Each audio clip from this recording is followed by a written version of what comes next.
You think you're free because you get to choose when to work. But the truth is, you've just become your own boss and your own slave. You wear burnout like a badge of honor.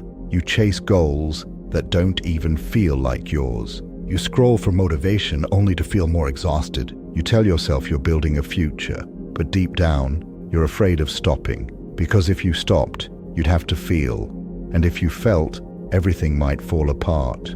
Byung-Chul Han, one of the most brutally honest philosophers of our time, says we're not lazy, we're drowning. Not in oppression, but in freedom. A freedom so twisted, it makes you destroy yourself with a smile. You wake up tired. You spend your morning convincing yourself to be productive. You drink caffeine not to feel awake, but to feel worthy. And even on your day off, you feel guilty for resting. You carry this invisible burden. I should be doing more. But more of what? Byung-Chul Han calls it the achievement society. It's not ruled by punishments. It's ruled by the illusion of freedom. There's no dictator forcing you to work 12 hours a day. No boss watching your every move. Instead, there's you. You, whispering inside your mind, come on, you could do better. You're not working hard enough. You have potential. Don't waste it. You've internalized the pressure. Now, you exploit yourself voluntarily. And that's what makes this system so effective and so horrifying. There's no rebellion when the slave becomes their own master. We are no longer just workers. We are projects. We are brands. We are content, and it's killing our souls. In the past, people feared being oppressed by others. Now, we fear being ordinary. Byung-Chul Han says modern suffering doesn't come from external limits, but from unlimited potential. You could start a business. You could learn a language. You could write a book, build a body, go viral, change your life. And if you don't, that's on you. No excuses. No one to blame. Welcome to the tyranny of possibility. Every moment not spent achieving becomes a moment wasted. Rest becomes procrastination. Pleasure becomes guilt. Even your hobbies must now be optimized. You're not just drawing, you're building a portfolio. You're not just journaling, you're building a personal brand. You're not just thinking, you're brainstorming content. Everything collapses into productivity. Even rest becomes strategic, a way to recharge so you can produce more. And when you break down, when your body screams enough, you call it a burnout and treat it like a temporary bug, not a symptom of the entire system. But the scariest part of all this? You don't hate it. You've been trained to love it. Toxic productivity doesn't just wear a mask of ambition, it wears a smile. We don't call it exploitation. We call it grind, drive, discipline. You don't need a prison when people police themselves with motivational quotes. Byung-Chul Han says this is the greatest trick of modern capitalism. It's no longer the fear of punishment that keeps you in line. It's the addiction to self-optimization. We think we're growing, improving, becoming our best selves. But what if that best self is a lie? A carrot forever dangling just out of reach. The pursuit of endless improvement becomes a trap. You are never enough, never there, never done. And the more you fail, the more you blame yourself. You don't question the system. You question your discipline. You're not burned out because you're weak. You're burned out because you're human, and the system isn't built for humans. It's built for machines. Machines don't need rest. Machines don't need meaning. Machines don't need love. But you do. But here's what no one tells you. This isn't just about productivity. It's about identity. Because when you stop producing, who are you then? You've heard it before. You are not your job. But let's be honest, we don't believe that. We introduce ourselves by what we do, not who we are.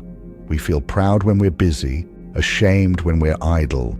Byung-Chul Han calls this the performance self, a version of identity that only exists through achievement. You are what you can show, what you can produce, what others can validate. Your worth becomes a scoreboard, and every moment of rest feels like falling behind. Even silence becomes suspicious, stillness becomes laziness, failure becomes personal, You're no longer a person, you're a machine that's scared to stop functioning, because then you'd have to face the emptiness underneath. And this is where the pain cuts deepest.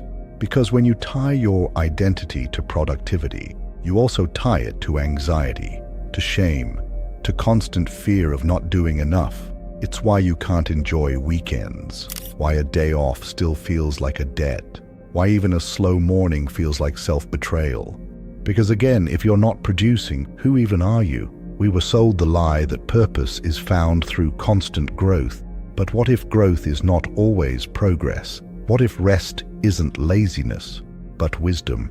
Han warns that when we confuse activity with meaning, we end up chronically restless, always chasing the next thing, always unsatisfied, always tired, and still unable to stop.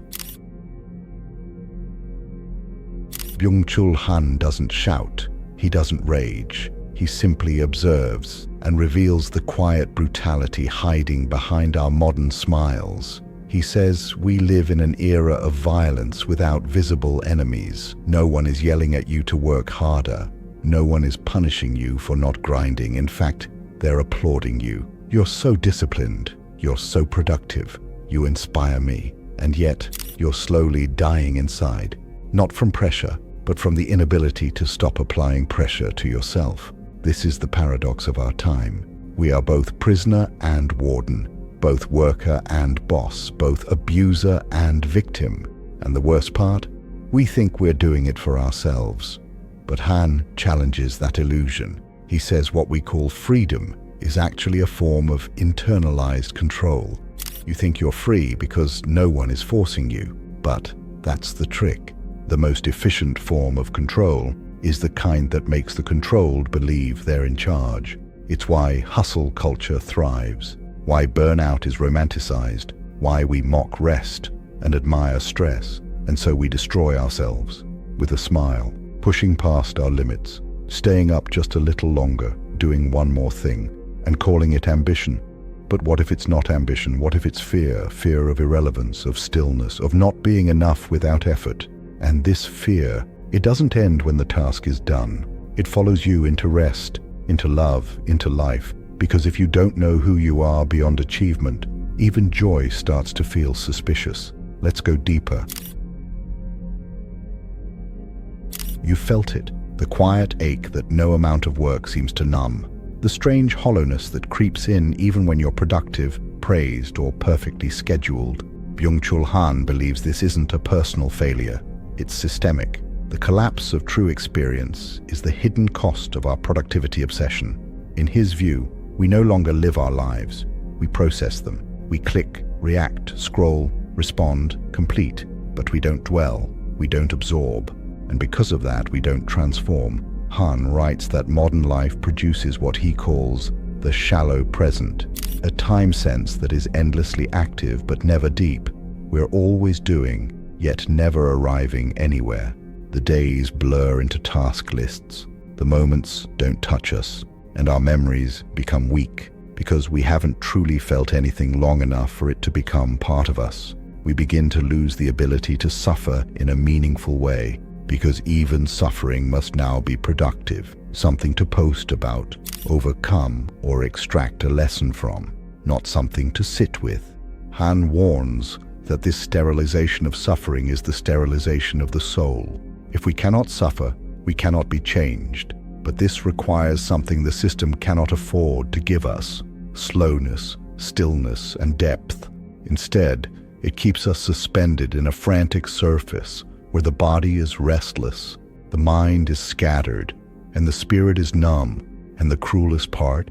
We start to blame ourselves. We think we're just unmotivated, or broken, or lazy. But the real sickness is cultural, a world that confuses constant motion for meaning. And once that sickness becomes internalized, healing becomes nearly impossible. But the degradation goes even further. Byung-Chul Han argues that capitalism didn't just hijack our time, it hijacked ourselves. We live in what he calls the achievement society, where individuals are no longer just workers, but products, brands, content streams. data points. In this society, identity itself becomes something to be marketed.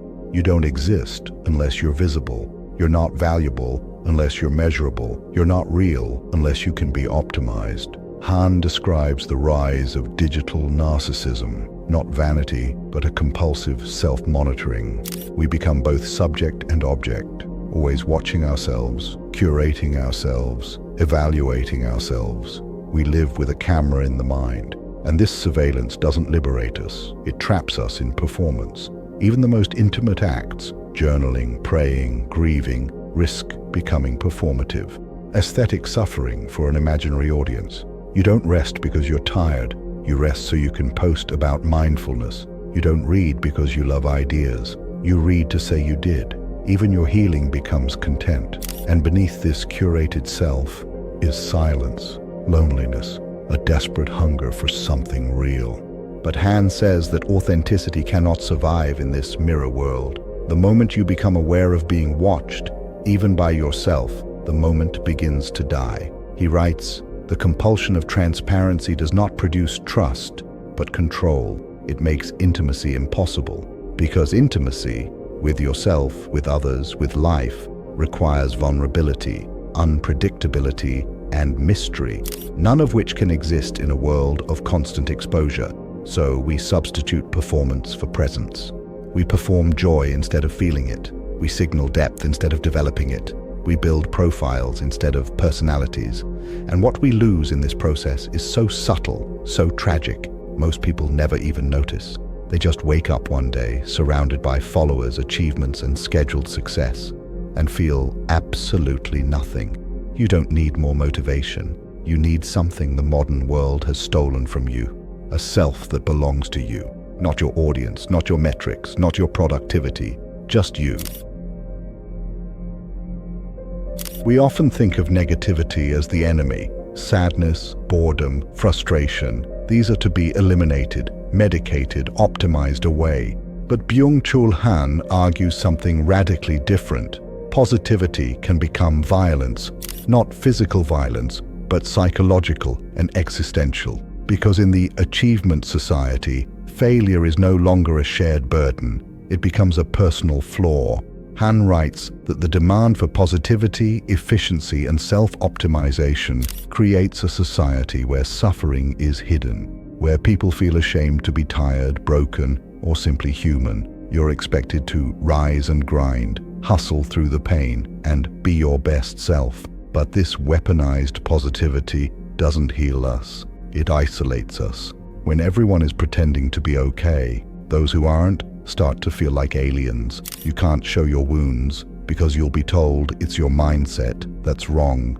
In this way, positivity becomes a form of gaslighting. You're not allowed to say, "I'm exhausted." You're supposed to say, "I'm pushing through." You're not allowed to admit, "This isn't meaningful." You're supposed to say, "Grateful for the journey." So, we create emotional masks. We curate lives that sparkle with smiles and success, while quietly breaking under the weight of internal dissonance. Han's theory lands a brutal truth. What wears us out is not the negativity of prohibition, but the positivity of excess. We are not crushed by limits. We are crushed by endless demands. To be fit, to be wise, to be happy, to be kind, to be productive, to be free. And the result? We become anxious machines, enslaved by our own ideals. This is where Han's insight takes a turn that's both profound and chilling. He claims that the rise of depression and burnout is not a private issue, but a public one, a political one. When people begin collapsing under the weight of constant achievement, when they can't feel joy despite having everything, when they withdraw, go numb, or stop believing in their own worth, this is not a sign of individual failure. It's the soul's quiet rebellion. In the burnout society, Han writes, "Depression is the sickness of a society that suffers from excessive positivity. It reflects a humanity waging war against itself. Depression becomes a kind of invisible protest, a refusal, not conscious but profound.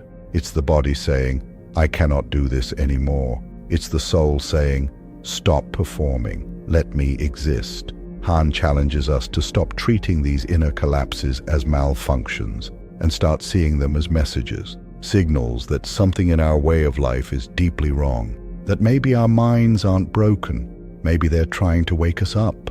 To what?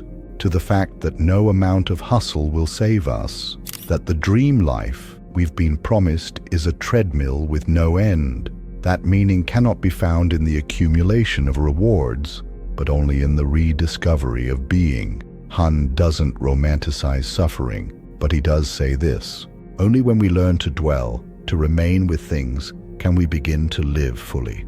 And that dwelling requires more than mindfulness apps and digital detoxes. It requires a fundamental shift in consciousness, one that capitalism will never offer us. But there's a part of this no one talks about.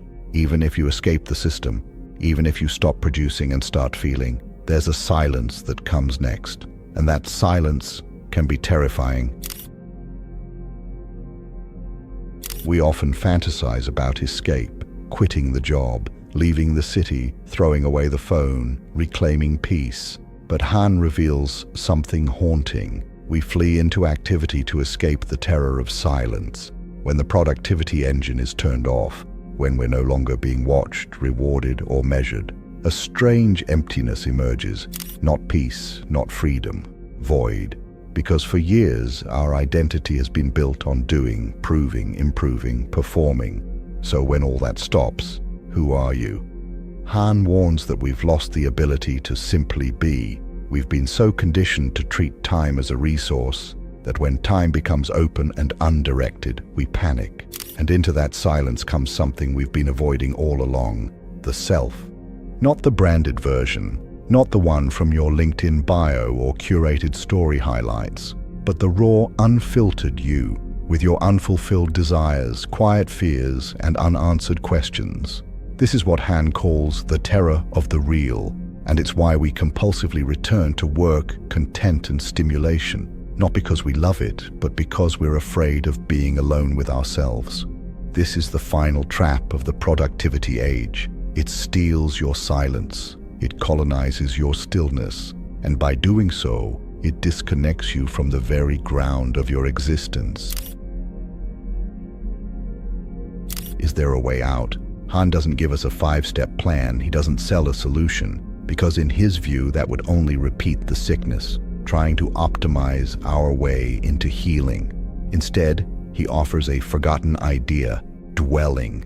Dwelling doesn't mean doing nothing, it means learning to be with what is, to sit with discomfort without trying to fix it, to observe the world without trying to own it, to feel time, not manage it. Han draws from ancient traditions, poetry, and even Heideggerian philosophy to revive this concept. He suggests that the path forward isn't revolution, but reverence, a slowing down that is not laziness, a quiet that is not emptiness, a presence that is not performance. This shift cannot be measured, monetized, or marketed, which is precisely why it's powerful. To dwell is to reclaim your inner world from the colonization of noise. It's to say, I am not a machine. I do not exist to optimize. My worth is not defined by output. This isn't just rebellion, it's healing. Because beneath the burnout, beneath the numbness and fatigue, there is still a living being inside you. A being that doesn't want to win, it just wants to breathe. But what if that inner being, the one that simply wants to breathe, is the part of you that's been silenced the longest? And what happens if you finally let it speak? Byung-Chul Han's critique is brutal, but it isn't hopeless, because in every diagnosis he offers a mirror, and in that mirror is the chance to awaken. Awaken to the difference between motion and meaning, between stimulation and sensation, between doing more and becoming more. We've been taught that burnout is a sign of failure, that exhaustion means we're not strong enough, not efficient enough, not disciplined enough. But what if burnout is not dysfunction, but intelligence? A scream from the soul that says, this life does not fit me, not because you're broken, but because the system is. Burnout isn't a call to push harder, it's a call to question everything. Why you're doing what you're doing, who benefits from your exhaustion, what it costs to keep being productive, and what your life might look like if you chose something different. If capitalism hijacked your mind, if it wired you to self-exploit, self-market, and self-police, then healing begins with resistance. And the first form of resistance is not activism, it's slowness. Han calls for the recovery of rituals, of boredom, of contemplative spaces where time isn't optimized but honored, where silence isn't uncomfortable but sacred. He urges us to remember what it feels like to walk without rushing, to eat without scrolling, to listen without planning what to say next. In a world that moves faster every day, slowness is revolution. And in slowness, something extraordinary happens. You start to feel again. Not just dopamine spikes or panic surges, but real human depth. The weight of sadness, the beauty of stillness, the strange lightness of just being alive without needing to prove it. And in that space, Han believes, we begin to rehumanize. We stop being producers of value and start becoming beings of presence. This is perhaps Han's deepest truth. You're not a brand. You are not your productivity. You are not your calendar, your achievements, or your digital footprint. You are a mystery, a breath wrapped in flesh and time and memory. And no algorithm, system, or market can define your worth. But here's the final deception of modern life. We're so busy trying to be valuable that we forget we're already sacred. You don't need to hustle to deserve rest. You don't need to succeed to be worthy of love. You don't need to earn silence, stillness, or care. These are not rewards. They are your birthright. So here's the question. What's one thing you'll stop chasing to start living again? Tell us in the comments. Your story might help someone else realize they're not alone. And if this message resonated with you, give the video a like. It tells the algorithm to show it to others who need it. For more bold, soul-cutting psychology like this, join our community of people walking towards the light. Subscribe and click the notification bell to never miss new insights. Until next time, keep shining, not to be seen, but to see.